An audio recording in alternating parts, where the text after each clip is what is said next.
اللہ کریم قرآن مجید میں فرماتا ہے، دیکھیں کچھ لوگ شیطان ہے نا، جب بہت سارے گناہ ہو جاتے ہیں نا، اب شیطان مردود تو نہیں چاہتا ہم توبہ کریں، وہ کہتا ہے یار تیری توبہ کیسے قبول ہوگی، اتنی نمازیں قضا ہو گئی، اتنے حرام کام کر لیے، اتنے برے کام کر لیے۔ اب شیطان یہ ازیوم کروا دیتا ہے کہ توبہ تو قبول ہونی نہیں، اب کری جا گناہ جتنے کرنے ہیں۔ یہ شیطان کا بہت بڑا وار ہے۔ دیکھو اللہ قرآن میں کیا فرماتا ہے، اللہ فرماتا ہے تم فرماؤ اے میرے وہ بندو جنہوں نے اپنی جانوں پر زیادتی کی، اللہ کی رحمت سے نا امید نہ ہو، کبھی بھی اللہ کی رحمت سے نا امید نہ ہو۔ لا تقنطوا من رحمت اللہ، بے شک اللہ سب گناہ بخش دیتا ہے، بے شک وہی بخشنے والا مہربان ہے۔ تو اب سمجھیے گا اس بات کو کہ رب کریم ایک لمحے میں چاہے تو ساری زندگی کے گناہ بخش دیتا ہے۔ دنیا میں کوئی جرم معاف نہیں کرتا۔ آپ اور میں اگر ہماری کوئی ایک بار بات نہ مانے، ہم کہتے ہیں چلو معاف کیا، دوبارہ نہ مانے چلو آئندہ مت کرنا، تیسری بار ایسا کرے بندہ کہتا ہے اس کی تو عادت ہی ٹھیک نہیں ہے، موبائل اس کے بند کر دیے جاتے ہیں، نمبر بلاک کر دیا جاتا ہے، رشتہ داری دوستی ختم، کہ یہ بار بار میں کہتا ہوں میری بات نہیں مانتا۔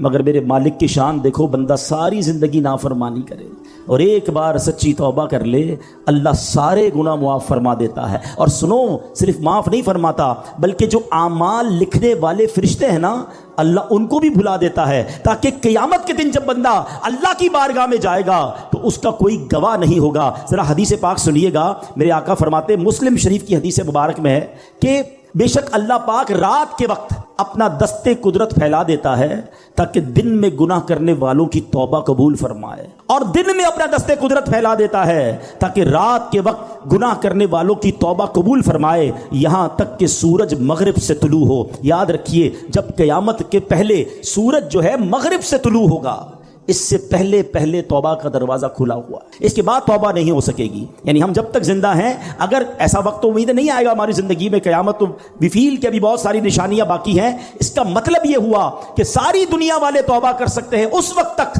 کہ جب تک سورج جو ہے مغرب سے طلوع نہ ہو، تو ہمیں توبہ کرتے رہنا چاہیے۔ آگے چلیے، پیارے آقا مدینے والے مصطفیٰ صلی اللہ تعالی علیہ وسلم فرماتے ہیں، اے میرے بندوں تم رات دن گناہوں میں بسر کرتے ہو اور میں گناہوں کو بخشتا رہتا ہوں، بس تم مجھ سے بخشش طلب کرتے رہو، میں تمہیں بخشتا رہوں گا۔ بڑی پیاری حدیث ہے، اللہ کے حبیب فرماتے ہیں، جس کا مضمون ہے اللہ کی 100 رحمتیں ہیں۔ ذرا توجہ سے سنیے گا، توجہ ذرا پلیز یہاں رکھیے گا۔ اللہ کی 100 رحمتیں ہیں، اللہ نے فقط ایک رحمت دنیا میں اتاری ہے، اور اس ایک رحمت سے ماں اپنے بچے سے پیار کر رہی ہے، باپ اپنے بچوں سے پیار کر رہا ہے، جانور اپنے بچوں سے پیار کر رہے ہیں۔ آپ دیکھیں جانور جان دے دے گا اپنے بچے کے لیے۔ یہ رحمت کہاں سے آئی؟ فرمایا یہ وہ ایک رحمت ہے جو اللہ نے دنیا میں اتاری ہے، جس کی وجہ سے لوگ ایک دوسرے پر مہربانیاں کرتے ہیں۔ وہ 99 رحمتیں رب نے اپنے پاس رکھی ہیں، جو قیامت کے دن وہ ایک رحمت سے ملا کر 100 رحمتیں قیامت کے دن اپنے بندوں پر نچھاور فرمائے گا، اپنے بندوں کی مغفرت فرمائے گا اور ان پر احسانات فرمائے گا۔ ایسا رحیم ہے میرا مولا، ایسا کریم ہے ہمارا پروردگار۔ دیکھو دنیا میں اگر کسی کا کسی تھانے میں کسی جگہ کوئی قصور ہو جائے تو وہ لکھا جاتا ہے، چلو جناب معافی تلافی ہو گئی یا سزا بھگت لی یا ضمانت ہو گئی، مگر ریکارڈ پر وہ جرم باقی رہتا ہے۔ اس کی پولیس رپورٹ جب بھی بنائیں گے، وہ جو کرمنل ریکارڈ تھا وہ ضرور آئے گا۔ مجھے ایک واقعہ یاد آیا، ایک بار میں ساؤتھ افریقہ گیا، مجھے اسلامی بھائیوں نے بتایا کہ جناب ایک بزنس مین ہے، بیچارہ کئی سال سے کوشش کر رہا ہے، ساؤتھ افریقہ میں اس کا پولیس کریکٹر سرٹیفکیٹ نہیں بن رہا۔ میں نے کہا یار یہ تو بہت بڑا آدمی ہے، کیوں نہیں بن رہا؟ کہ ایک اس سے غلطی ہو گئی تھی۔ اب سنیے گا غلطی کیا ہوئی۔ کہتا وہ ایک بار جنرل اسٹور میں گیا اور کولڈ ڈرنک وغیرہ یا کچھ سامان خریدا، سڈنلی اس کو کال آئی کہ اس کی والدہ آئی سی یو میں ہے، کوئی ایمرجنسی ہو گیا، ہاسپٹل لے کے گئے گھر والے۔ اس بیچارے کو سمجھ ہی کچھ نہیں آئی، سامان ہاتھ میں تھا اور وہ دوڑتا ہوا جنرل اسٹور سے باہر نکل گیا۔ جیسے ہی باہر نکلا تو آپ کو پتا ہے انٹرنیشنلی بلکہ اب تو پاکستان میں بھی ہو گیا، وہ اسٹور کے دروازے بلنک کرنے لگے کیونکہ اس نے پیمنٹ نہیں کی تھی، تو وہاں سے گارڈ نے اس کو پکڑ لیا، کہا کہ آپ چوری کر کے جا رہے ہیں؟ کہتا بھائی چوری نہیں کر رہا، میری ماں ہاسپٹل میں، مجھے کال آئی اس لیے دوڑا ہوں۔ کہا نہیں واپس اندر آئیے۔ وہ اندر گیا، اس کے خلاف پرچہ کٹا اور اس نے کہا جتنا فائن لینا ہے جلدی فائن لو، مجھے جانے دو۔ اب چند ہزار روپے کا فائن تھا، وہ فائن اس نے پے کیا، وہ بندہ ہاسپٹل پہنچ گیا۔ لیکن اب جب بھی وہ پولیس کریکٹر سرٹیفکیٹ نکلوانے جاتا ہے، حالانکہ بلینر آدمی ہے، لکھا ہوا آ جاتا ہے اسٹور میں چوری کی ہے۔ یقین کریں جب مجھے واقعہ میں نے سنانا، مجھے اللہ کی رحمت یاد آئی کہ اس بندے سے ایک جرم ہوا، آج تک وہ اس کی سزا بھگت رہا ہے، وہ معاف نہیں ہوا، وہ لکھا ہوا ہے۔ اور اللہ فرماتا ہے کہ میرے بندو تم زمین بھر گناہ کر کے میرے پاس آؤ، میں تمہارے سارے گناہ معاف کر دوں گا، تم سچی توبہ کرو میں تمہارے گناہ معاف کر دوں گا۔ ارے وہ ڈیلیٹ کر دیتا ہے گناہوں کو، دنیا میں کوئی ڈیلیٹ نہیں کرتا۔ آج کسی کو ہماری بات بری لگ جائے، ہم 100 بار معافی مانگ لیں، مگر پھر بھی وہ دل میں رکھتا ہے، یار تم نے ایک بار ایسا کیا تھا، تم نے میرے ساتھ یہ ظلم کیا تھا۔ ارے بھائی معافی مانگ چکا ہوں، لیکن لوگ دل سے نکالتے نہیں ہیں۔ مگر میں اس قریب کی بات کر رہا ہوں کہ جو میری خطاؤں کو معاف ایسے فرماتا ہے کہ پھر وہ اس کا کوئی گواہ بھی باقی نہیں بچتا۔ بلکہ آؤ کرم نوازی کی انتہا دیکھو، قرآن سنا رہا ہوں، اللہ فرماتا ہے کہ جب توبہ سچی کرتا ہے نا کوئی بندہ، اللہ فرماتا ہے الا من تاب وآمن وعمل عملا صالحا فاولئک یبدل اللہ سیئاتہم حسنات وکان اللہ غفورا رحیما۔ خدا کی قسم یہ آیت کا ترجمہ سنو، اللہ فرماتا ہے مگر جو توبہ کرے اور ایمان لائے اور اچھا کام کرے تو ایسوں کی برائیوں کو اللہ بھلائیوں سے بدل دے گا۔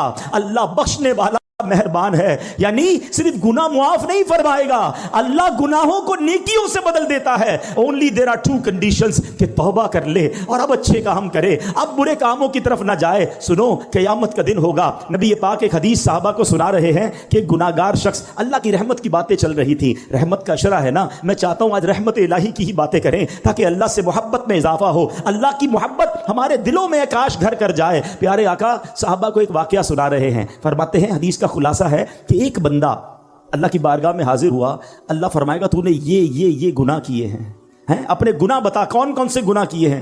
وہ بندہ ڈرتے ڈرتے ڈرتے اپنے صغیرہ گناہ بتائے گا، اپنے چھوٹے گناہ بتائے گا، وہ ڈر رہا ہوگا۔ اللہ فرمائے گا جا تیرے جتنے گناہ ہیں میں نے اتنے گناہوں کے بدلے تجھے اتنی نیکیاں دے دی ہیں، اتنی رحمت ہوگی اللہ کی۔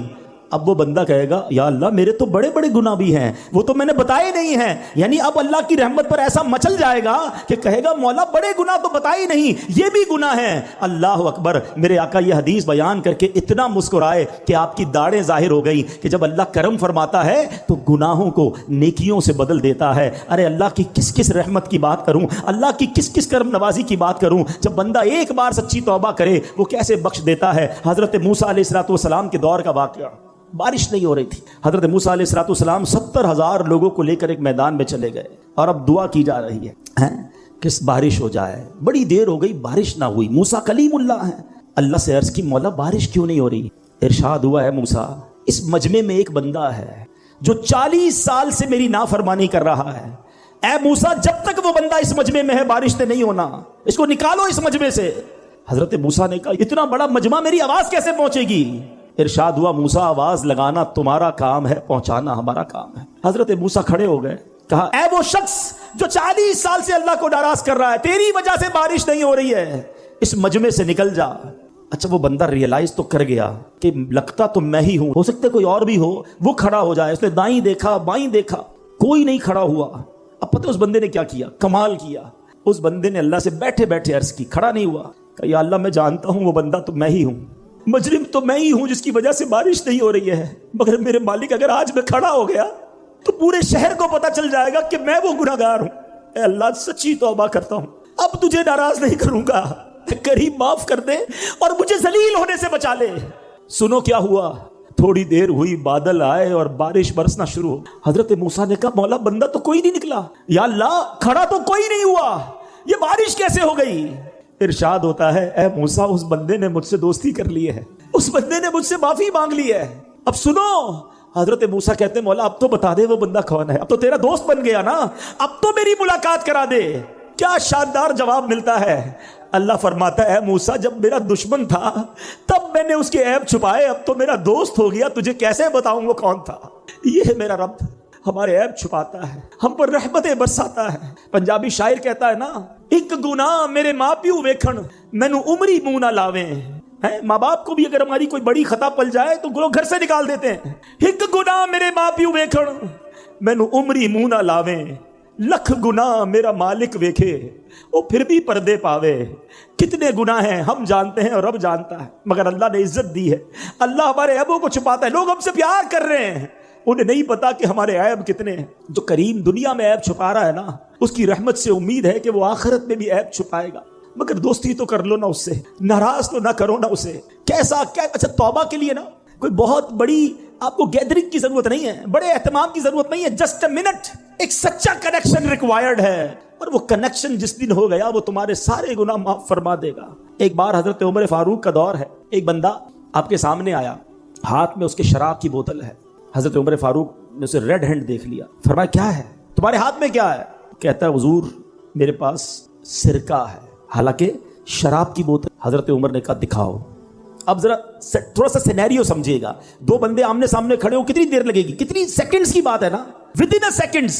اس بندے نے اللہ سے عرض کی مولا آج بچا لے، عمر کے سامنے ذلیل ہونے سے بچا لے، میں وعدہ کرتا ہوں اب شراب نہیں پیوں گا۔ بس اس نے اس دل کی کیفیت سے پکارا اللہ کو، اور اب جب وہ بوتل اٹھا کر ڈرتے ڈرتے حضرت عمر کے ہاتھ میں دیتا ہے، وہ بوتل سرکہ بن چکی ہو۔ یہ ہے میرے مالک، یہ ہے وہ کریم جس سے میں محبت کی بات کر رہا ہوں۔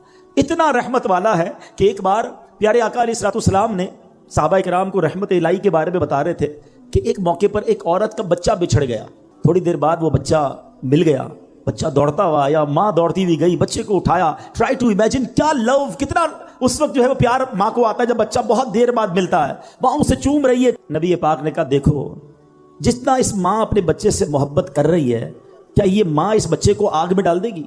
صحابہ نے کہا حضور پاسبل ہی نہیں ہے، اس وقت تو اس کی محبت عروج پر ہے۔ آقا فرماتے ہیں اللہ اپنے بندوں پر اس سے زیادہ مہربان ہے۔ مجھے ایک بات بتاؤ، جو اتنا مہربان ہو ہم اس کی بات نہ مانیں، ہم اس کی نافرمانی کریں، ہم اس کے غضب کو دعوت دیں، یہ کیسی احسان فراموشی ہے۔ ایک اور حدیث سنیے، حضرت انس رضی اللہ تعالیٰ عنہ فرماتے ہیں کہ میں نے سرکار مدینہ صلی اللہ تعالیٰ علیہ وسلم کو یہ فرماتے ہوئے سنا کہ اللہ پاک ارشاد فرماتا ہے، یہ حدیث قدسی ہوا کرتی ہے۔ What is the meaning of حدیث قدسی؟ آج یہ بھی سمجھ لو، آپ نے کئی بار سنا ہوگا کہ فرمان تو نبی پاک کا ہو، آقا فرمائے، مگر آقا اللہ کا فرمان سنائیں کہ رب یہ فرماتا ہے۔ یہ حدیث قدسی ہے۔ اللہ فرماتا ہے اے ابن آدم تو جب بھی مجھ سے امید لگا کر دعا مانگے گا تو میں تیرے گناہوں کو بخش دوں گا۔ اے ابن آدم اگر تیرے گناہ آسمانوں کے کناروں تک پہنچ جائیں پھر بھی تو مجھ سے معافی مانگے تو میں تجھے بخش دوں گا۔ اے ابن آدم اگر تو میرے پاس زمین پر گناہ لے کر آئے اور پھر مجھ سے اس حال میں ملے کہ میرے ساتھ کسی کو شریک نہ ٹھہرائے تو میں زمین بھر مغفرت لے کر تیرے پاس آؤں گا۔ یعنی کیسے ہی گناہ کیوں نہ ہو، اللہ جب رحمت فرماتا ہے تو وہ سب معاف فرما دیتا ہے۔ تو آج میں نے اور آپ نے اپنے رب سے محبت کا یہ کہتے نا کہ یہ اظہار کرنا ہے۔ دیکھیں جس سے محبت ہونا اس کی ناراضی والے کام نہیں کیے جاتے، محبوب کو ناراض نہیں کیا جاتا جب وہ اتنا مہربان۔ عقل کیا کہتی ہے؟ عقل یہ کہتی ہے کہ اگر اللہ نے مجھے آنکھیں دی ہیں تو اگر میری آنکھیں حرام دیکھتی تو میری آنکھیں چلی جاتی، اگر میری آنکھیں میرے کان حرام سنتے تو کان چلے جاتے، مگر اللہ یہ کان واپس نہیں لے رہا، یہ آنکھیں واپس نہیں لے رہا، وہ ہماری ہم پر رحمتیں جاری رکھے ہوئے ہے، تو پھر ہمیں اس کی بھی نافرمانی نہیں کرنی چاہیے۔ ایک قرآن پاک کی آیت سن لیجئے۔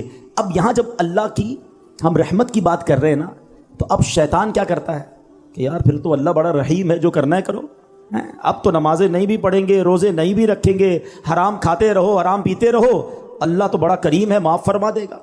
یہاں ہم مار کھا جاتے ہیں۔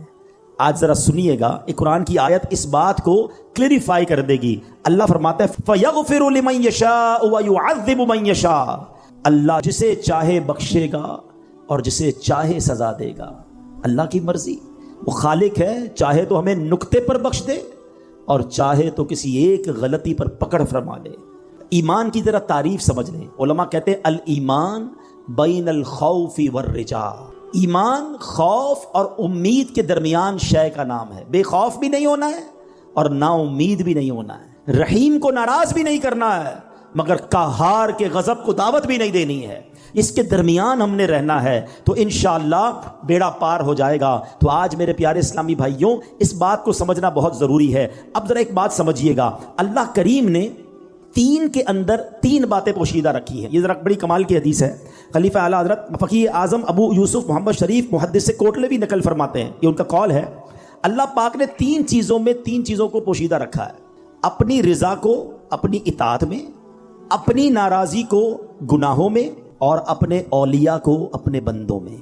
اس سے کیا سیکھنے کو ملا کہ کوئی بھی چھوٹی نیکی چھوٹی سمجھ کر چھوڑ نہ دیں، کیا پتہ یہی میری مغفرت کا ذریعہ بن جائے۔ حدیثوں میں یہ مضمون ملتا ہے کہ پیاسے کتے کو پانی پلانے والے کی مغفرت ہو گئی ہے، کسی نے درخت راستے سے ہٹا دیا یا کوئی چیز ہٹا دی کہ راستہ کھلا ہو جائے، اللہ نے اس لیے مغفرت فرما دی۔ تو ہر نیکی آگے بڑھ کے کرنی چاہیے. اور سیکنڈلی بندہ کہتا ہے نا چھوٹا ہی گناہ کر لو یار, کیا پتا یہی گناہ ہماری پکڑ کا سبب بن جائے. یہ بھی روایتوں میں مضمون ملا کہ بندے نے کسی کا تنکا اٹھا لیا, اس کے لیے پکڑ کر دی گئی, تو وہ نکتہ نواز ہے. اور تیسری بات کہ اللہ نے اپنے اولیاء کو بندوں میں چھپا کر رکھا ہے. اس سے سمجھ یہ آتا ہے کہ ہر بندے کے ساتھ ادب سے پیش آئیں. ہمیں نہیں پتہ کون اللہ کی بارگاہ میں کون سا مرتبہ رکھتا ہے. احادیث میں یہ مضمون ملتا ہے کہ کچھ پرا گندہ بال والے ایسے ہیں جن کو کوئی اپنی دعوت میں نہ بلائے, مگر وہ اگر اللہ کی بارگاہ میں قسم اٹھا لیں اللہ وہ قسم پوری فرماتا ہے. تو پتہ چلا کہ ہمیں نہیں معلوم کون بندہ اللہ کی بارگاہ میں کیا مرتبہ رکھتا ہے. تو کسی کا دل نہ دکھائیں, کسی کو تکلیف نہ پہنچائیں, سب سے عزت سے پیش آئیں. تو بہرحال میرے پیارے اسلامی بھائیوں, آج اللہ کی رحمت کی بات ہوئی ہے نا, تو یہ نیت کر لو کہ انشاءاللہ اللہ کے غضب کو دعوت نہیں دیں گے اور اس کے فرما بردار بندے رہیں گے. آخری بات کر لیتا ہوں. سوچنے کا ایک طریقہ یہ ہے کہ یار گناہ کروں گا تو جہنم کا عذاب ملے گا, قبر میں کیڑے پڑ جائیں گے, ڈر لگتا ہے. ایک گناہ چھوڑنا خوف الہی کی وجہ سے ہے, وہ بھی ٹھیک ہے, مگر اعلیٰ درجہ پتہ کیا ہے؟ امام غزالی لکھتے ہیں کہ بندہ اللہ کی محبت کی وجہ سے گناہ نہ کرے, کہ یار محبوب کو برا لگ جائے گا, میرے رب کی ناراضی ہو جائے گی, میں جو کر رہا ہوں یہ رب کی رضا نہیں ہے. خوف سے گناہ نہ کرنا اور ہے اور محبت میں گناہ نہ کرنا اور ہے. خوف سے نماز پڑھنا اور ہے اور محبت میں نماز پڑھنا اور ہے. خوف سے روزہ رکھنا اور ہے کہ یار نہیں رکھوں گا تو جہنم میں ڈال دیا جاؤں گا, اور محبت سے روزہ رکھنا اور ہے کہ میرے اللہ کو پسند ہے, میرے رب کا حکم ہے, میرے خالق کا حکم ہے. اس عبادت کا مزہ ہی اور ہے. تو اللہ کی محبت میں عبادت کرنا سیکھ جائیے, خوب اللہ کی راہ میں خرچ کریں, اپنی زکوٰۃ پوری ادا کریں. یہاں ایک اور بھی جس کو کہیں درد سا محسوس ہوتا ہے کہ جیسے جیسے ماشاءاللہ لوگوں کی ویلتھ بڑھتی جا رہی ہے, یہ اللہ کی مہربانی ہے. جب ہزاروں میں زکوٰۃ تھی, لاکھوں میں زکوٰۃ تھی, لوگ مزے سے دے رہے تھے, مگر جب اب کروڑوں میں زکوٰۃ آئی ہے تو اصل امتحان شروع اب ہوا ہے کہ جناب اب تو پراپرٹی کے ریٹ اتنے بڑھ گئے,